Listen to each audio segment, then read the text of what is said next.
नमस्कार प्रिय विद्यार्थियों, गायत्री स्कूल के YouTube चैनल पर सभी विद्यार्थियों का हार्दिक स्वागत है। आज के क्लास में हम 12th क्लास मैथमेटिक्स के चैप्टर नंबर 1 के एक्सरसाइज 1.2 के नेक्स्ट क्वेश्चंस को लेकर बात करेंगे। कल के लेक्चर में अपन ने 3 क्वेश्चन को सॉल्व किया था। आज अपन 4th और 5th और 6th क्वेश्चन के बारे में डिस्कस करेंगे कि उसमें किस प्रकार का अपन को कंसेप्ट पूछा गया है।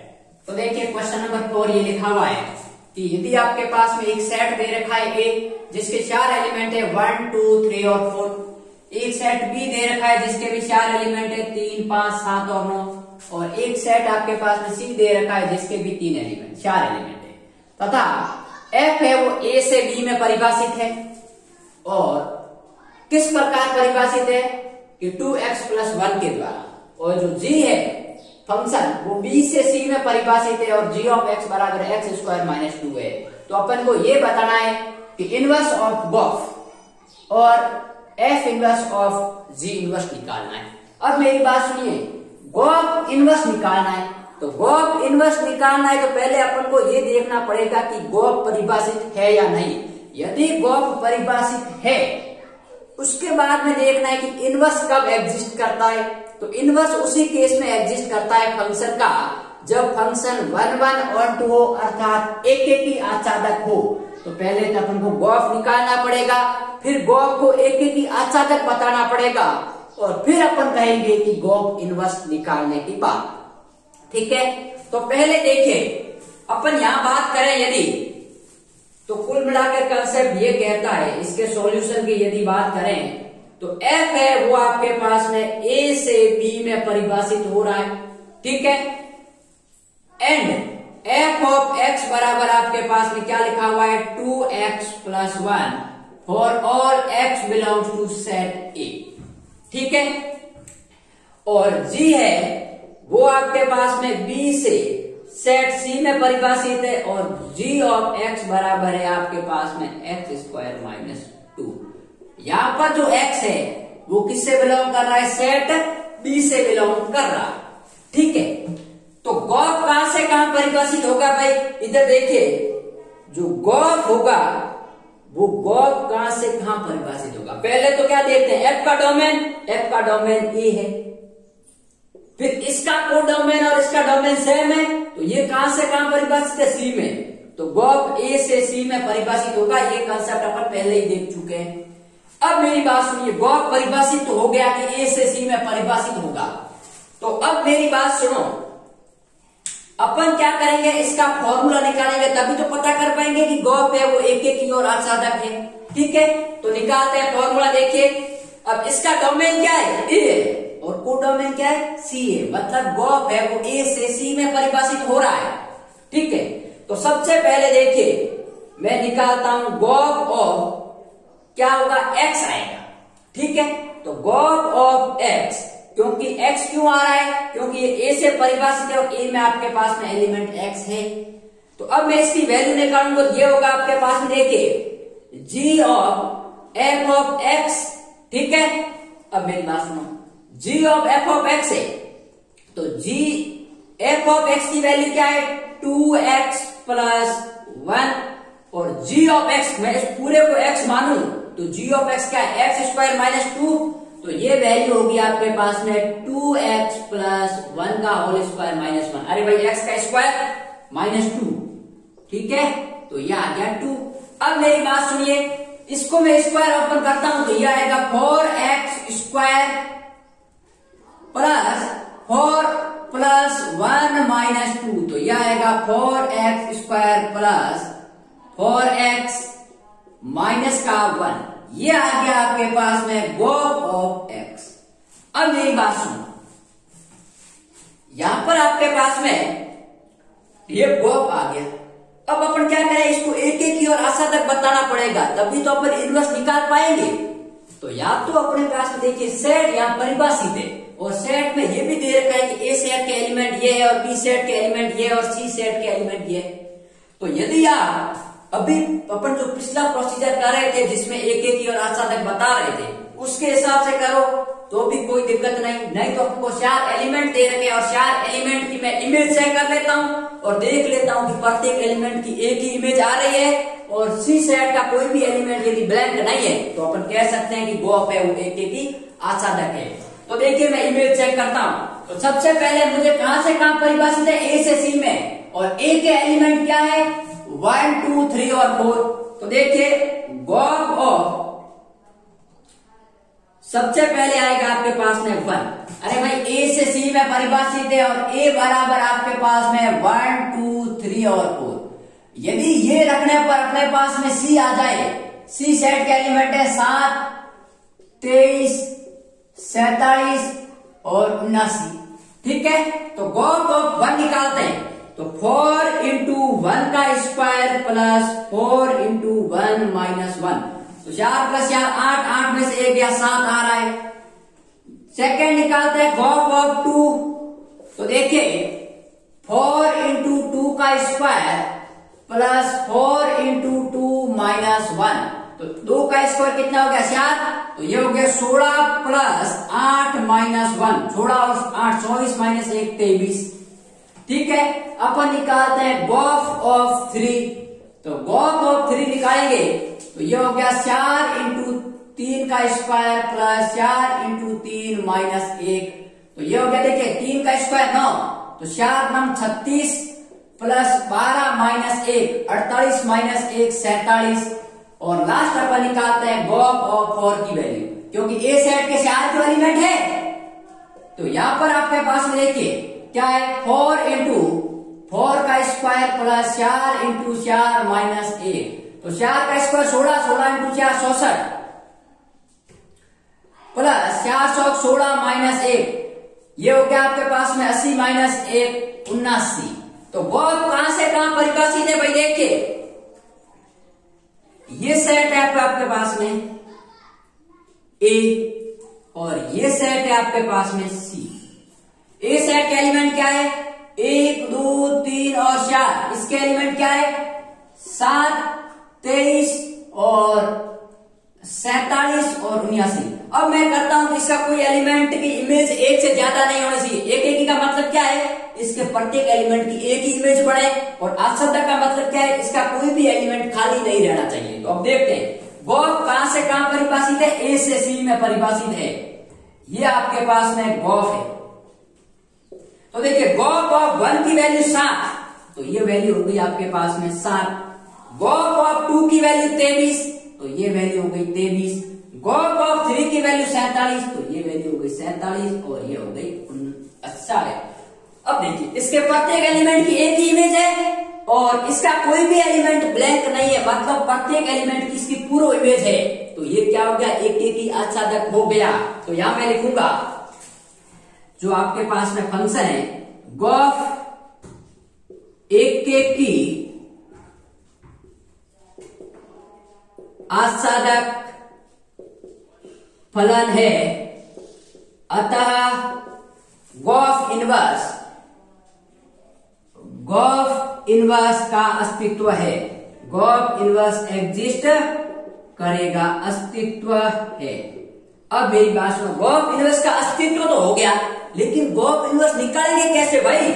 तो अपन को गॉफ पता है, यदि गॉफ पता है तो अपन रिलेशन में जानते हैं कि रिलेशन का इनवर्स अपन किस प्रकार निकालते हैं, ठीक है। तो देखिए गॉफ कहां परिभाषित है, गॉफ बराबर 1 की इमेज 7, ठीक है, 2 की इमेज 23, 3 की इमेज 47 और 4 की इमेज 79। अरे भाई ये तो हुआ, ठीक है। अब मुझे पता है कि यदि ये रिलेशन है तो इसका इनवर्स किस प्रकार निकालते हैं, implies that Gauff of inverse.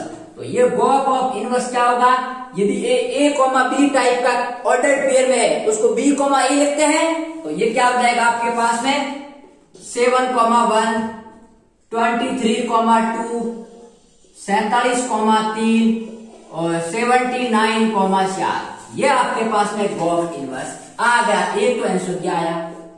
दूसरा कह रहा है कि F inverse of ji inverse को क्रमिक युग्म के रूप में लिखा है, तो क्रमिक युग्म के रूप में लिखा है। अब मुझे बात बताओ, मैंने एक थ्योरम पढ़ाई थी आपको, लास्ट के लेक्चर में तो प्रमेय से, तो मैंने एक प्रमेय पढ़ाया था आपको जिसमें यह कहा था कि यदि आपके पास में जो गॉस इनवर्स है वो आपके पास में F inverse of ji inverse के बराबर होता है। कब? जब एफ है वो ए से बी में परिभाषित होगा और जी है वो बी से सी में परिभाषित। तो ये इसी में तो हो रहा है दोनों, ठीक है। तो therefore F inverse of ji inverse है वो होगा आपके पास में 7,1, क्योंकि ये इसके बराबर जो है तो 23,2, 47,3 और 79,4। तो ये आपके पास में F inverse of ji inverse. मैंने इसीलिए कहा था कि अपन को थ्योरम्स पढ़ना जरूरी है ताकि उसका क्वेश्चन में यूज आता है, ठीक है। तो ये था अपना क्वेश्चन नंबर 4 जिसमें अपन ने Gauss inverse of and F inverse of ji inverse की वैल्यू फाइंड आउट की। अब अपन बात करेंगे नेक्स्ट क्वेश्चन जो कि क्वेश्चन नंबर 5 है। तो पहले इसका एक बार स्क्रीनशॉट ले लीजिए या इस वीडियो को पॉज करके इसको लिख लीजिए, फिर अपन इसके आगे की प्रोसीजर की बात करते हैं कि आगे इसका किस प्रकार क्वेश्चन 5 को अटेंड करना है, ठीक है।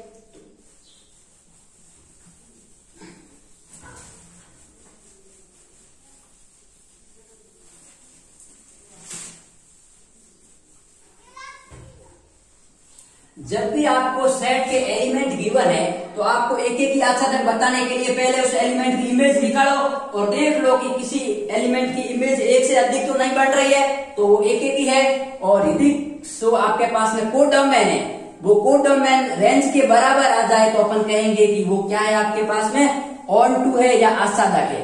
तो इस तरह भी अपन पता लगा सकते हैं कि यदि कब, जब आपको सेट के एलिमेंट गिवन हो जिसमें फंक्शन परिभाषित हो रहा है, ठीक है, तब भी लगा सकते हैं। यदि अपन को एलिमेंट गिवन नहीं है तो अपन को इस तरह करना है, क्योंकि अब देखिए मैं इसमें भी आपको एक एक की आच्छादक बताऊंगा, लेकिन इसमें अपन को एलिमेंट पता नहीं है तो अपन इमेज पता कर नहीं सकते। तो अपन जनरल मेथड लगाएंगे जो कि कल के लेक्चर में भी अपन ने अप्लाई किया था।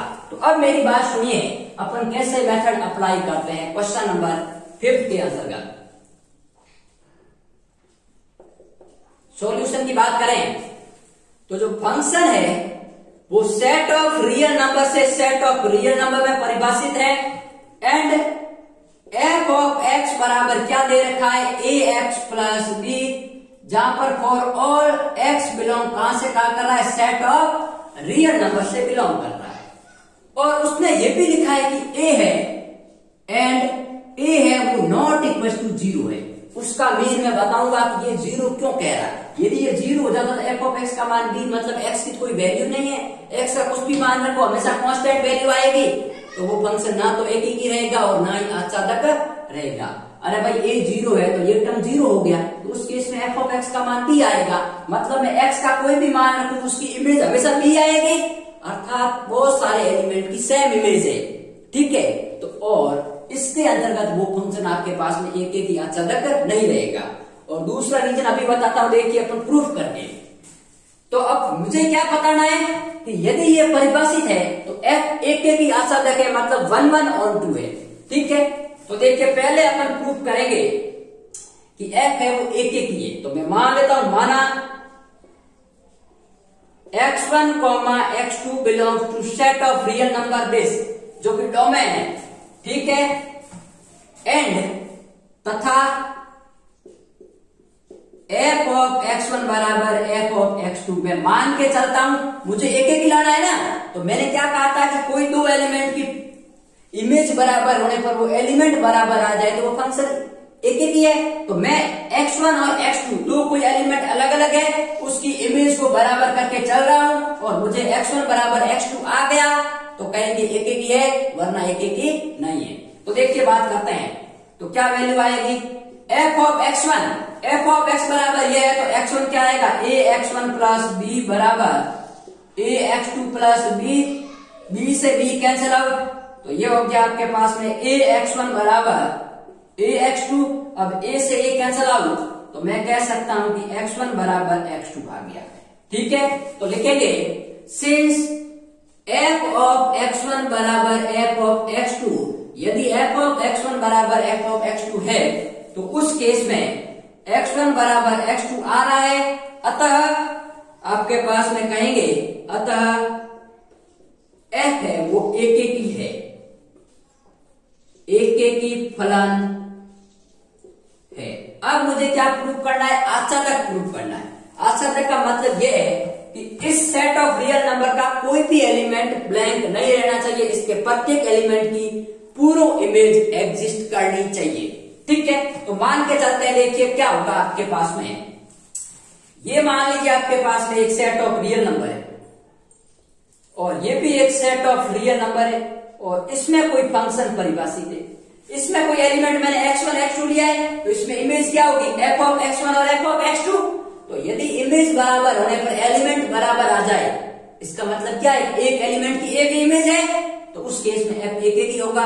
और अब इसका कोई भी एलिमेंट ऐसा नहीं रहना चाहिए कि उसकी कोई पूर्व इमेज नहीं हो, तो वो आच्छादक होगा।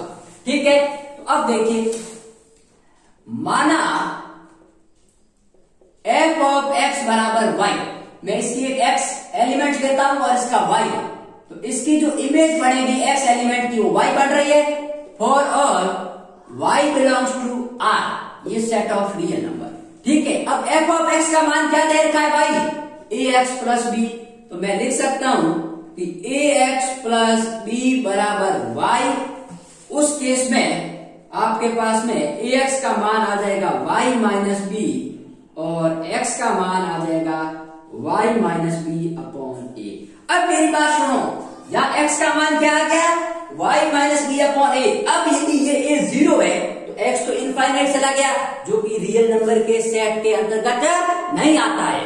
अरे भाई, मैं यदि a का मान 0 पुट करता हूं तो x का मान क्या आएगा? इनफाइनाइट आएगा, और infinite set of real number के अंतर्गत नहीं आता, क्योंकि x कहां बिलोंग कर रहा है? इस r के अंतर्गत, और इसमें इनफाइनाइट नहीं आता। इसलिए ये लिखा है कि आपके पास में a है वो नॉट इक्वल टू 0 है, तो लिखूंगा a है वो नॉट इक्वल टू 0। अब मेरी बात सुनो, y set of real number में बिलोंग कर रहा है और a और b कोई कांस्टेंट राशि है, तो ये पूरा आपके पास में रियल नंबर आ रहा है कि नहीं आ रहा है? तो अपन कह सकते हैं कि इम्प्लाई दैट x बराबर y माइनस बी अपॉन ए है, वो भी किससे बिलोंग कर रहा है? R से बिलोंग कर रहा है। मतलब y R से बिलोंग करने पर x भी R से बिलोंग कर रहा है इससे। तो अपन कहेंगे कि प्रत्येक एलिमेंट की कोई ना कोई इमेज बन रही है। अरे भाई, यदि ये फंक्शन में y का मान रखने पर x परिभाषित नहीं होता तो अपन कहते हैं कि उसकी इमेज नहीं है। लेकिन y का मान मैं कुछ भी रखूं, x हमेशा रियल नंबर ही आएगा, क्योंकि y रियल है, a रियल और b रियल। तो यदि ये रियल आ रहा है तो ये इसका एलिमेंट है, मतलब इसके प्रत्येक एलिमेंट की इसमें इमेज तो पूर्व इमेज होगी। तो मैं लिख सकता हूं कि आपके पास में देखिए,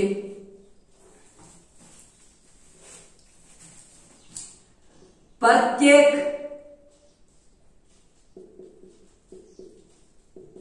प्रतिबिंब के लिए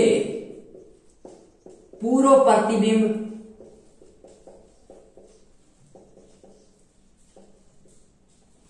विद्यमान है,